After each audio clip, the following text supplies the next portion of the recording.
For man's only weapon is courage, that flinches not from the gates of hell itself, and against such not even the legions of hell can stand. Hello and welcome to all the men and women of the West. I'm Joe. Today's video is one I must admit to a lot of excitement about making. It is a Conan the Barbarian Robert E. Howard video, and I love making these, which means I'm pretty psyched for this.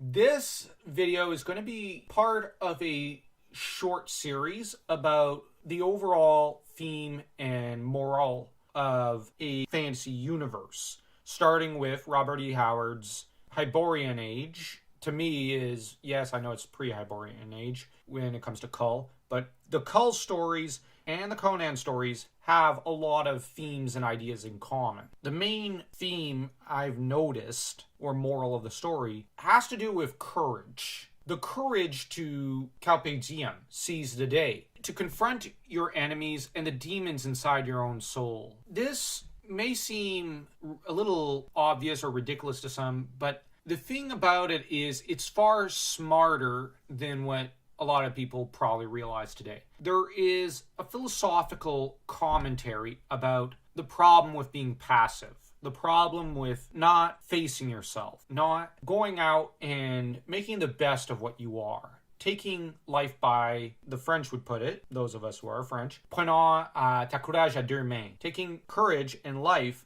with both hands, living it. The thing is, from the very start, for example, Kull ends up slaying a young girl who's about to be burnt for taking on a Lemurian lover, because the Atlantean tribes hate Lemuria, and it is a crime to get involved with them in any context. So Kull mercifully throws a dagger through her heart in order to save her from being burnt. In response, the locals try to track him down to burn him, or to tear him apart with their bare hands. Kull, though, dives into the sea. He had the courage to do something no other man there did, which is to stand up to the tribe, to bloody his hands in this way. It's not a great place to be in for him and the young lady. It's not simply this one story that has this kind of motif. You've got Conan, who, for example, in the Elephant Tower story, is the only person in the entire city who has the courage, him and one other thief, go up and try to steal the heart of the elephant. He also, despite his pity for the elephant man who lives there, it's less ridiculous than it sounds, has the courage, the moral courage to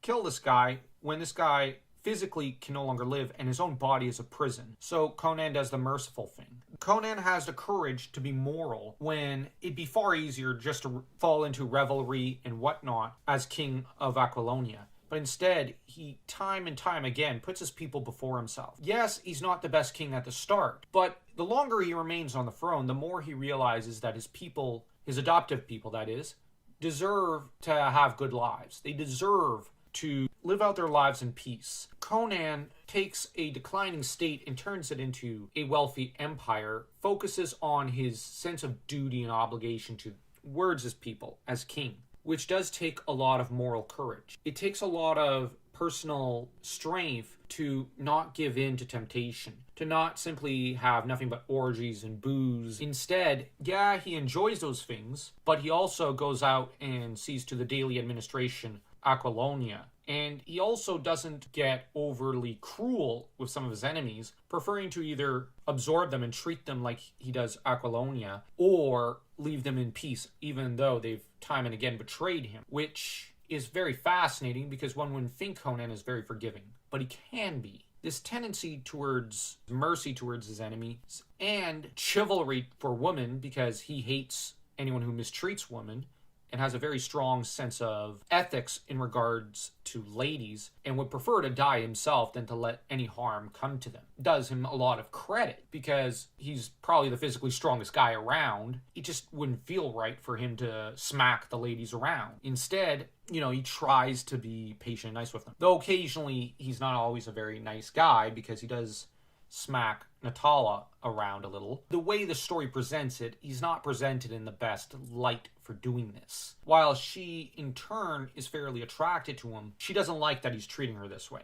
Given that she doesn't really appear in too many stories afterwards, I kind of got the feeling she broke up with Conan and preferred to go her own way, which Conan kind of deserved that and needed this kind of rebuffing. And later, when it comes time for characters like Zenobia, he learns to treat them better. Yeah, he's not always an okay guy, but at least he's learning. Given that he started off a barbarian, at least he's getting a little civilized. A lot of people may think that the barbarians are typically better in Robert E. Howard's universe. The thing is, the civilized folk and the barbarians have things over each other.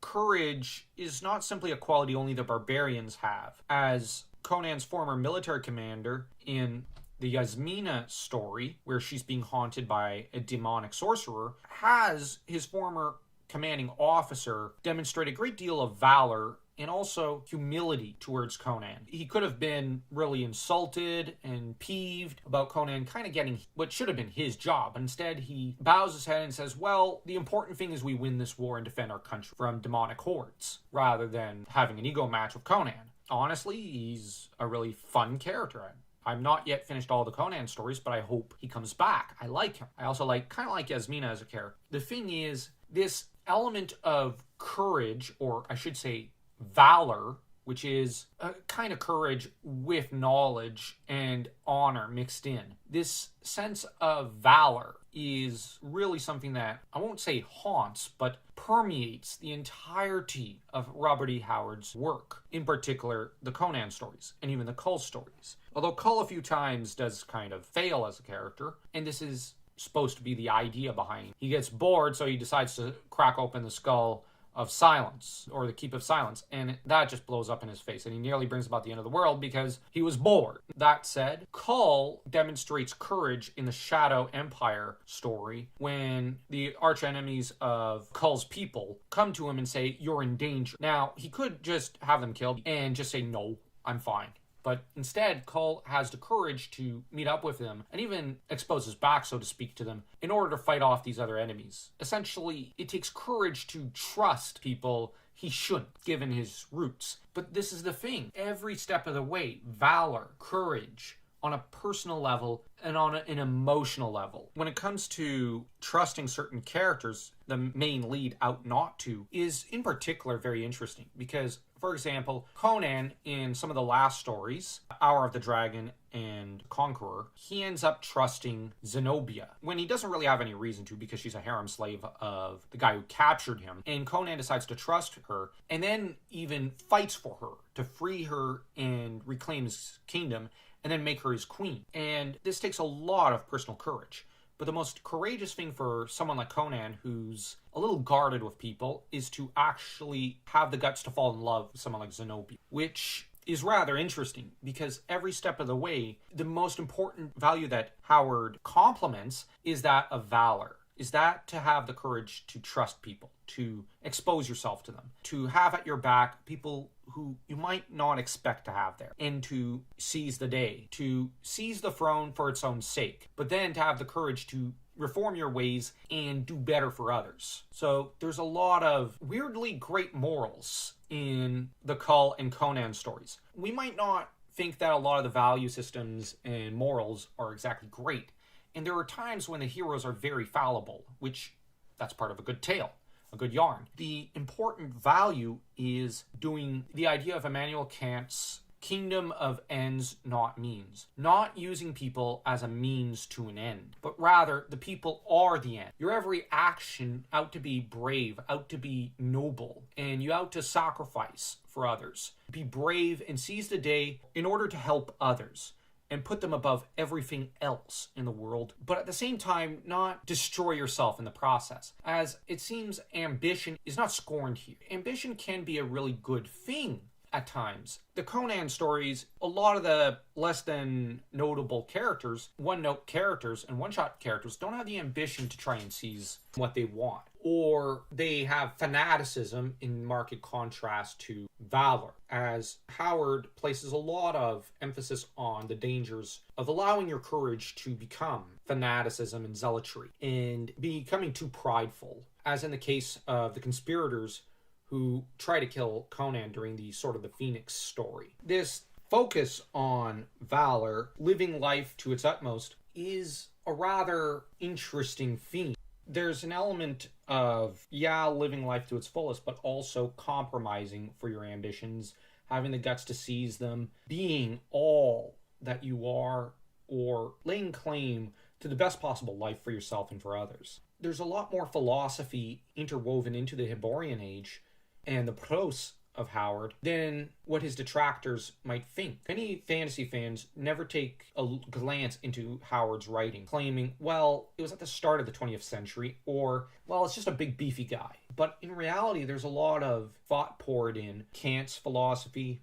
There's a lot of also literary references and Shakespeare references to be spotted here and there. If you enjoyed this video, do leave a like, comment, share the video, smash that subscribe button like you're Conan trying to smash one of his enemies to pieces.